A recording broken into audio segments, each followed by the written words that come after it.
Welcome to the Wellness That Fits podcast, where we help busy moms eat well, restore energy, and clear brain fog without sacrificing family time or your sanity. I'm Cassie Greschel, registered dietitian and mom of three. I believe wellness should fit your real life, not the other way around. If you're tired of complicated wellness trends and want simple, sustainable strategies for meal prep, holistic nutrition, and time-saving routines, you're in the right place. Let's jump in.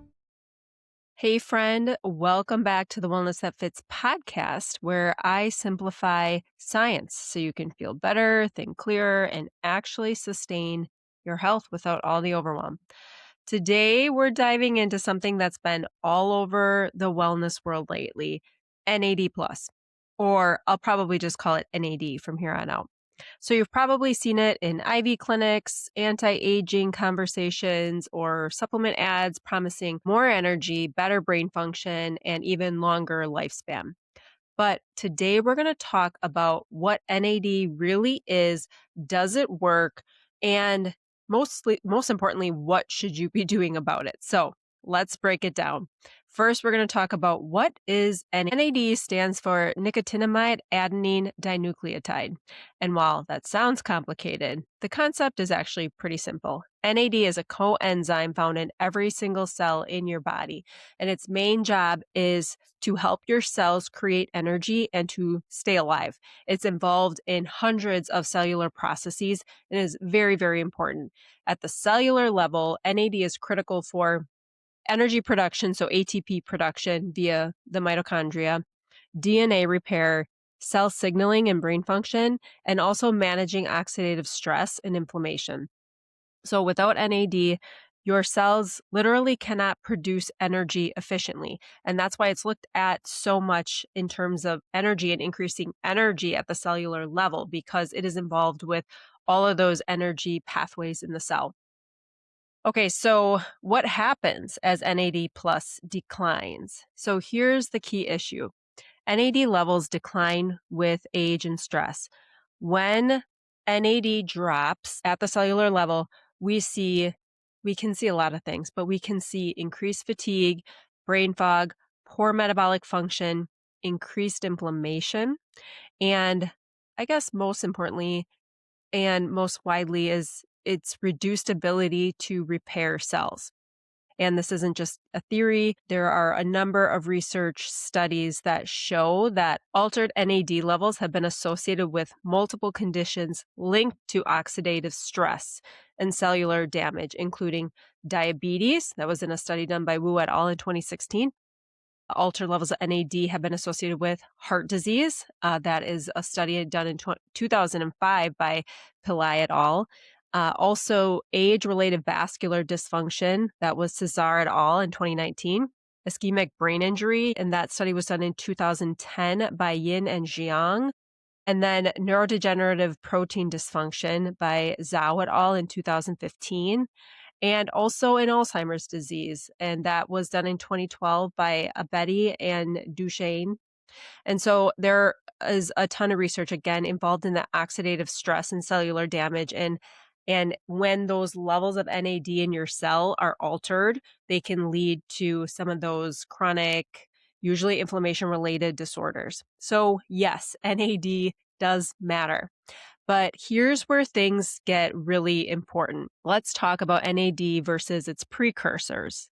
So most people think they need to take NAD directly, but the reality is the majority of reliable research is not on NAD itself. It is on its precursors. Precursors are compounds your body uses to make NAD. So it's what the molecules are using before NAD is actually produced in the cell. And so the main ones that you'll hear me talk about a lot today, and I apologize because this is going to be a little bit of an alphabet soup, but these are the main precursors. NR, which is nicotinamide riboside, NMN, which is nicotinamide mononucleotide, NAM, which is nicotinamide, also could be called niacinamide. Some research studies use both names, nicotinamide or niacinamide. And then lastly, niacin. And you probably have heard of niacin because it is another name for vitamin B3. And vitamin B3 or niacin is like the original parent molecule. And so these compounds, all of these precursors, feed into what's called the NAD salvage pathway, which helps your body naturally produce NAD. It's the systems within your body that takes those compounds, either builds off of them, puts things together to actually create NAD. And once inside the cell, there are a lot of things that can change. Pieces can come apart. Pieces can come together to create NAD. And so there is that salvage pathway so that your body can recycle pieces and be constantly making NAD. So I wanted to talk a little bit more about a couple of these that I just talked about, those precursors, because I'll be referencing them quite a bit throughout the rest of this episode. And so the first one is NR. Again, that's nicotinamide riboside. This is a precursor that is actually able to cross into cells via a transporter and then turned into NAD. And it is shown in research to raise NAD levels significantly. That's NR. That's a precursor. Okay. Another one I want to talk about is NMN. And so this is actually the closest structurally to NAD. However, it's too large to cross into cells. So going from blood and plasma, going then into the cell, it's too large to do that. And so it's actually converted back to NR. So NR was one I just talked about. So it kind of goes like this, and think of this a little bit loosely, but it goes NR. And you know what? Let's think of this as Lego pieces. I read somewhere where we can think about this as Legos, and I love that idea. And I instantly thought about my oldest son who's 7, and he has all these Lego sets where currently he's building a Minecraft pig. And so I'm just thinking how he's going through this, and there's steps. And so he has to build, the ear, and then he has to add it onto the head. And so overall, he's creating the pig for the Minecraft set. And so I'm just going to talk about it like this because I think it's a little bit easier to understand. NR is like what comes before NMN, and then NMN is then created. It's structurally the closest thing to NAD.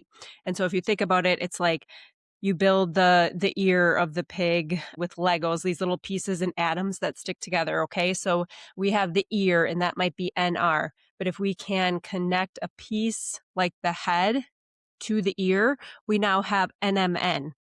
And then if we connect, another ear and the rest of the body, we have a pig, and that's going to be your NAD. So I apologize for this very simple version, but I think using Legos as atoms can maybe help solidify this idea, of these precursors and like being parts or Legos of a larger picture. Okay, so NR, again, think of it as like the pig's ear, right? NR is a precursor that's able to cross into cells. NMN, which is that bigger piece, right? It's structurally closer to NAD, but it's too large to cross into the cells. And I should mention it because I don't think I have mentioned this yet, but NAD is where it is most active inside the cell. And so, yes, you can find NAD and its precursors outside of cells and in the blood and such, but it is doing its action, its energy conversion, and its all the processes usually inside of the cell. And so we really want to, when we're talking about NAD and its precursors, we're really talking about how we can improve its function inside the cell at a cellular level. Okay, so we have the NR able to cross into the cell. NMN is not able to cross into the cell, but it is structurally closest to NAD. Okay, it's too big to cross into the cells, so it actually has to be converted back to NR before it enters the cellular interior, which kind of introduces an additional metabolic step in the path to NAD. Not necessarily a bad thing, it's just another step metabolically, okay? Okay, so that's on those precursors that I'm going to talk a lot about today. All right, so let's take a look at what the research actually says. And if you've listened to my podcast before, you know that I am researching the gold standard human data, gold standard when available, but really focusing on the human data. Animal studies, of course, are important, and they are the precursor to the human studies. We have to study things on animals usually in order to understand a little bit better and then learn what to do and how to build those human research studies. It doesn't always translate. Animal studies don't always translate to human clinical trials and human studies. And so I'm always looking at the human studies as a first line, as the gold standard. And so when we look at NR, and that's nicotinamide riboside, what they're finding, and they're giving oral supplementation in a dose of about 250 to 500 milligrams a day. And what they're finding is that it safely increased NAD levels in humans. Usually what we're looking at is increasing NAD levels in the plasma or in the blood. And it also showed improved markers of metabolic health. Moving on to NMN, nicotinamide mononucleotide, what we're mainly looking at is oral supplementation. There is intravenous NMN, but it's not as frequent. Usually we're looking at oral doses of NMN.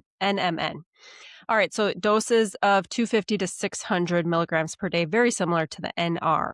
And so in the findings, we're seeing improved insulin sensitivity and supported muscle metabolism in humans. Now, those two things are a very good summary, but I wanted to break this down a little bit further so we can really understand what that means. The human clinical trials of NMN I looked at studies that were conducted between 2020 and 2024. And what those studies generally show is that NMN is well tolerated in doses ranging from about 100 to 1250 milligrams per day, with no significant adverse effects reported in the short-term studies that were lasting roughly 3 to 12 weeks. And so across those trials, NMN consistently increases NAD levels in the blood. Some studies also show modest but meaningful improvements in specific markers, such as enhanced insulin signaling, which I just talked about, enhanced insulin signaling in skeletal muscle, also improved walking distance and quality of life scores, better grip strength and gait speed in older adults, and improved aerobic and performance metrics in athletes. And so a lot of the studies, they look at healthy adults, middle-aged adults, but there were a few that looked at older adults as well. And so that said, the overall human effects are much less dramatic than what's seen in animal studies. In mice, NMN strongly improves metabolism, body weight, and glucose regulation. But those same large effects that they're seeing in mice haven't reliably translated to humans. So this could be for a number of reasons, but humans may have stronger internal systems that tightly regulate NAD levels, making it harder to shift them significantly with supplementation. And second, many human trials may simply be using doses that are too low to match the effects seen in animal research. And it's probably for a good reason. They want to check the safety levels of those lower levels before moving up to higher doses. So, while human data suggests NMN is safe and can raise NAD levels with some functional benefits, science is still evolving, and future studies really need to be done to make sure, especially if they're done at higher doses, and also longer timelines to really fully understand the impact in humans. And so that was NMN. I'm going to talk about NAM, which is niacinamide, or nicotinamide. Those names can go back and forth. And so the studies often use doses that vary anywhere from 250 to 1,000 milligrams per day. The overall findings show that supplementation, usually it's oral supplementation with NAM, can support NAD production, and it does play a role in DNA repair and cellular health. So the key takeaway here is these compounds or precursors can increase NAD levels, but the outcomes vary depending on overall health, lifestyle, and baseline inflammation. All right, so the next part I want to talk about, and I think this is really, really where the hype is around in the wellness space, and that is NAD injections. Do they work? So let's talk about the trendy one, NAD and IV therapy. So right now, there's very limited clinical evidence supporting its effectiveness. There was one important study that looked at what happens after NAD IV infusion, and what they found, and by the way, they only had 11 participants, so 3 of them were the control and 8 of them were the actual experimental group. And what they did was 750 milligrams of NAD in normal saline over 6 hours. So that was regular NAD plus, not one of the precursors. This is NAD plus in normal saline over 6 hours. They found that at an infusion rate of 3 micromoles per minute. I don't know if anybody even cares about that, but I wanted to throw that in there because that's what the study shows. But NAD plus is rapidly and completely removed from the plasma for at least the first 2 hours. And then a significant portion of NAD was rapidly broken down and excreted in urine. So really in plain English, these infusions can be very timely and expensive, and you're paying for something that your body may not fully absorb, not efficiently use, and partially flush out. So, while people report feeling better, we don't yet have strong evidence that NAD plus IVs are an effective or necessary strategy. And I should mention too, because I didn't mention this yet, the reason why there is NAD IV infusions is because if somebody were to take an NAD plus supplement, it is not intact when you digest it. So it's like not able to go through your digestive system. And so it's pretty much what the idea is behind this is that can we get NAD directly into the plasma to then have an impact? So again, while people might report feeling better, we don't have strong evidence that NAD IVs are an effective or necessary strategy or that they are superior to NAD precursor oral supplementation like NR or NMR. So IV NAD can increase NAD-related compounds or precursors in the bloodstream, not always precursors. Again, this study was showing different metabolites of NAD that weren't necessarily the highly studied ones of NR and NMN. And so it can raise NAD-related compounds in the bloodstream, but it doesn't clearly show sustained increases in NAD inside human cells. And that's important because NAD has to get inside cells to actually affect aging and metabolism and be part of those enzymatic changes. And since NAD is tightly regulated and doesn't easily cross cell membranes, simply increasing NAD in blood doesn't guarantee meaningful intracellular change. That means at the cellular level. And that's why most of the stronger human evidence still focuses on the precursors like NR and NMN, which may be better able to feed the body's internal NAD recycling systems.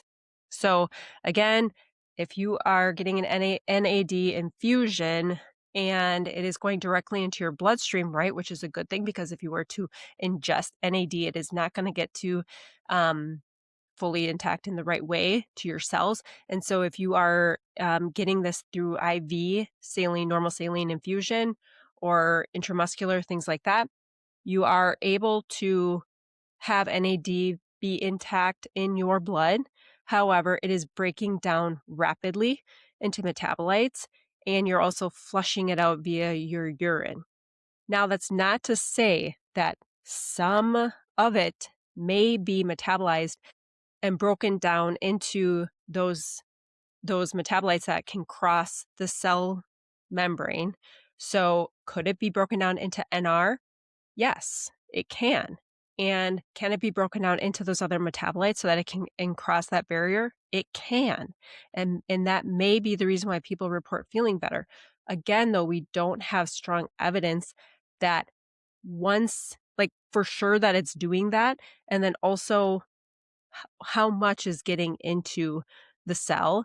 And really what we're looking at for human trials is the clinical outcomes of, is there more energy? If there are people feeling better, is it decreasing inflammation? Is it helping specifically with aging and biomarkers that are related to aging? And right now we don't have that research. We don't have the clinical trials on that. And so we do have stronger human evidence that focuses on the precursors like NR and NMN. Okay, so I do want to say, I talked about inflammation a little bit here and some of those diseases or chronic problems that are associated with inflammation. And I want to talk about the role of NAD and inflammation and also lifestyle. And so this is where things get really important. NAD and inflammation. NAD plays a role in regulating inflammation through enzymes like sirtuins. Some human evidence suggests NR supplementation may reduce inflammatory markers in certain populations, but results are inconsistent and heavily dependent on baseline lifestyle. What does that mean? That means diet, that means exercise, that means sleep, that means stress reduction. And so when we talk about diet and NAD, I wanted to mention that you can support NAD naturally through food. Focus on niacin rich foods. Again, niacin being another name for vitamin B3. So, this really is the foundation of NAD production.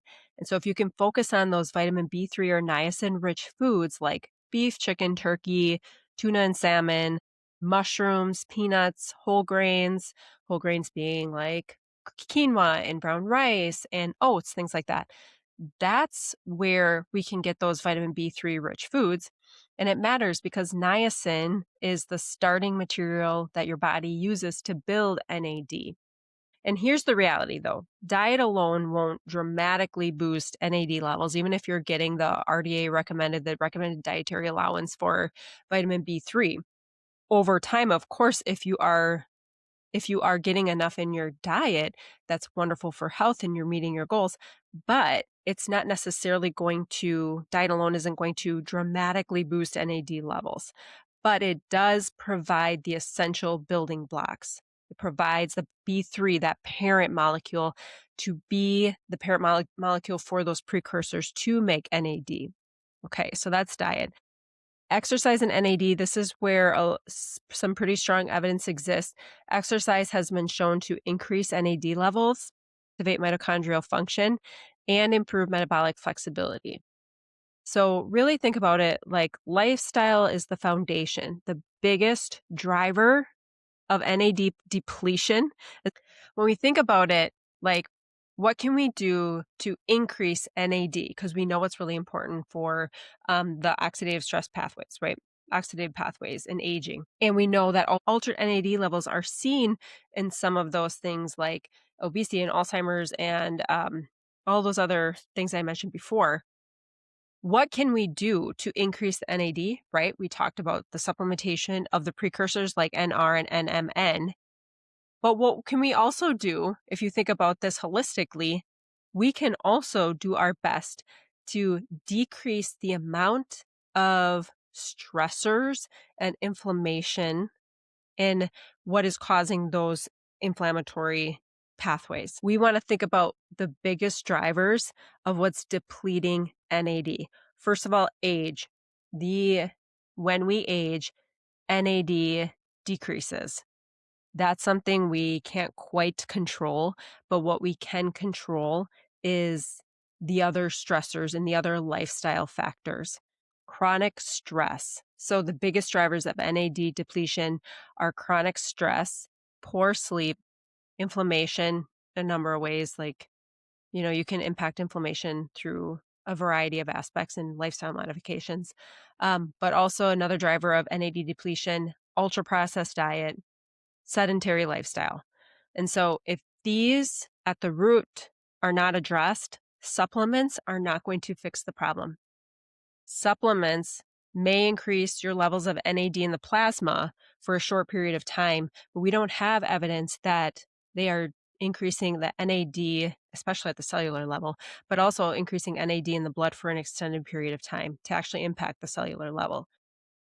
What we do know is that if we can manage inflammation and manage some of the biggest drivers of things that are depleting NAD, we can help support that. We can help support keeping NAD, as much NAD in function as we can and improving that salvage pathway. So if those lifestyle factors aren't addressed, supplements won't fix the problem.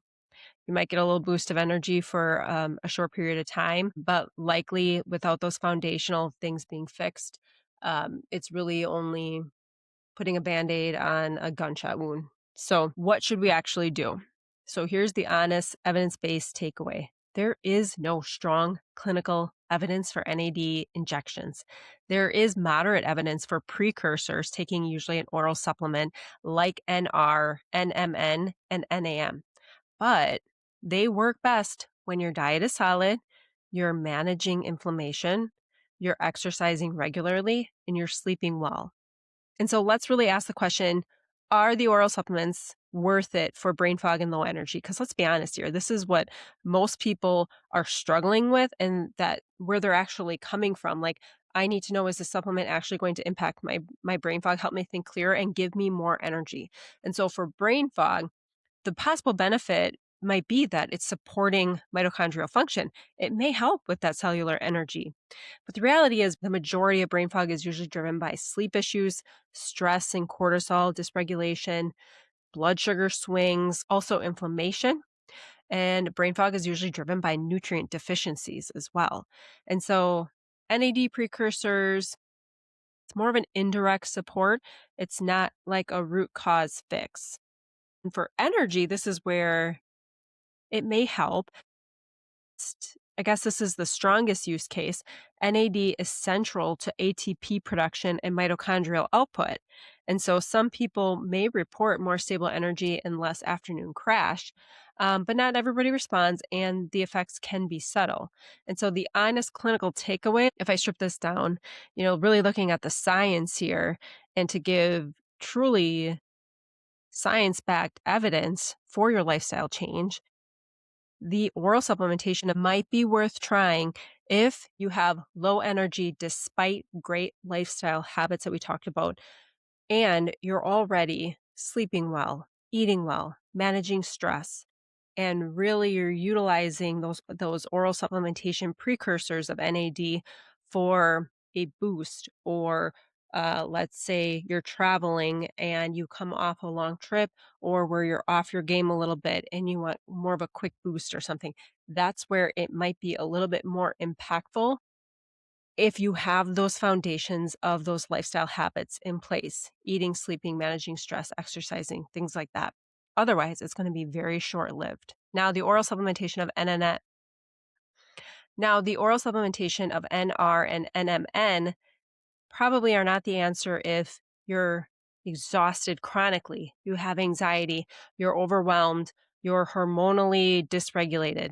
In these cases, it's usually more so about nervous system overload and not necessarily cellular NAD deficiency. So I would say the biggest mistake people make is using NAD supplementation to fix, like using it as the only source, I should say, to fix burnout, anxiety, poor sleep, even overtraining, because your body does need rest, right?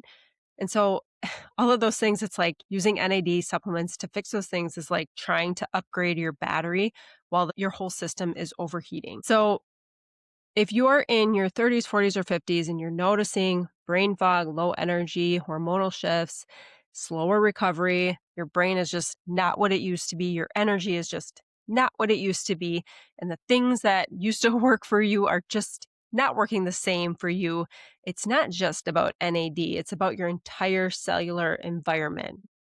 So if you're worried about your brain health or energy levels, the first step is not guessing, it's getting clarity. Let's do an audit.